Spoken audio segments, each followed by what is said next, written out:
Hi, everyone. Welcome to my YouTube channel. I'm so glad you're here. Please remember to subscribe. Don't forget, I have a podcast called Perfect Prey. And please share, because I think there's a lot of people who are suffering this kind of abuse. Coercive control is the underpinning of all abuse. And so when we think about it through that lens, racism, sexism, child abuse, sex trafficking, domestic abuse, intimate terrorism, domestic terrorism, all of these people. As a matter of fact, when we think about terrorist attacks, like when we have mass shootings, sadly, what we know is that person, 68% of the time, that person had a history of domestic abuse and may have killed a partner, someone in their life before actually the mass shooting. So this history of domestic abuse is very prevalent.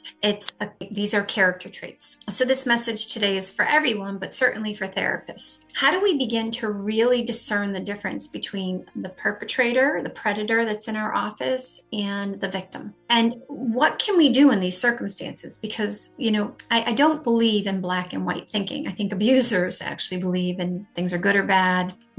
That car is a terrible car to drive. That car is a great car. That politician, whatever they do, they create this really significant siloed view of the world, black and white. However, victims come to us very much in a space of high optimism, a great deal of empathy, wanting to believe the best in people, loyal to a fault, and highly forgiving. They'll forgive indiscretions. And then they go to therapy, and the therapist is saying things like, well, he cheated, but he's sorry, or she cheated, but she's sorry. And do you really have evidence of that apology? And do we, as therapists, often create, in particular, a higher standard for women to acquiesce to? It's the world we live in, right? Women in general are made to accommodate. We're caretakers, we're mothers.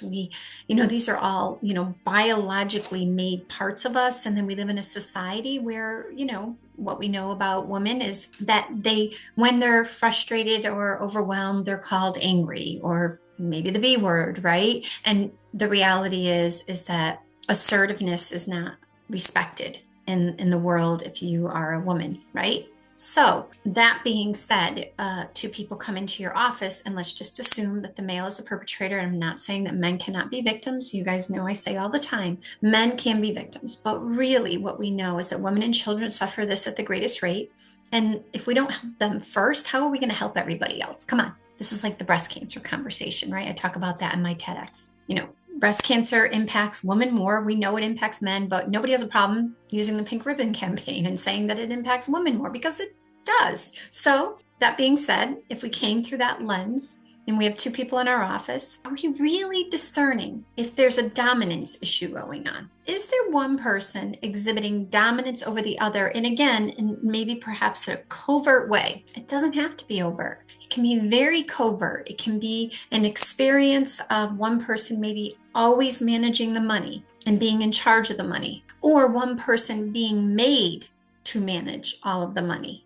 Right? So again, that can look different, right? It doesn't mean that you're on a budget. It may mean that you're in charge of the budget, and then the other person isn't contributing their fair share. So thinking about the dominance lens, is there one person who has more power over the other person? And now these two people in your office, and now there has been arguments and things going on. Is there one person who's diminishing the other person? Now could a victim be angry and resentful and diminishing of another person? Absolutely. We have to ask, have they suffered a pattern of behavior that has diminished them over the long term? Subjugation. They've been subjugated over and over again. And then finally, they are now trying to exert their personal power. And every time they do, it gets twisted on them, or virtually every time. So asking ourselves, in the subsystem of the relationship, the partner subsystem, or if they're parents, the parental subsystem, who has had more power and control? Because it's pretty clear. It doesn't take a long time to figure out. And then we have to ask ourselves, is this power and control something that has been based on a need to create leverage, domination? And if so, it's abuse. That's all there is to it. Now, if this power and control is an insecurity, and this person's willing to create mutuality, reciprocity in the relationship, and we should be able to see that right away. Recognition, I'm going to shift, I'm going to work on me, and I'm going to get better, and I'm going to treat you better. And I'm no longer going to diminish you. I'm going to no longer mock you. I am going to no longer use your vulnerabilities against you. No more. That's not happening anymore. Accountability. So please do not force your clients to accommodate an abuser. Please. And that goes for, of course, our children, who should not be made to accommodate abusers either. But now the next video is going to be, which parent is the abuser? Because sometimes children come into us with a narrative that is not accurate. So please remember to subscribe and share, and I hope you have a great day. Bye.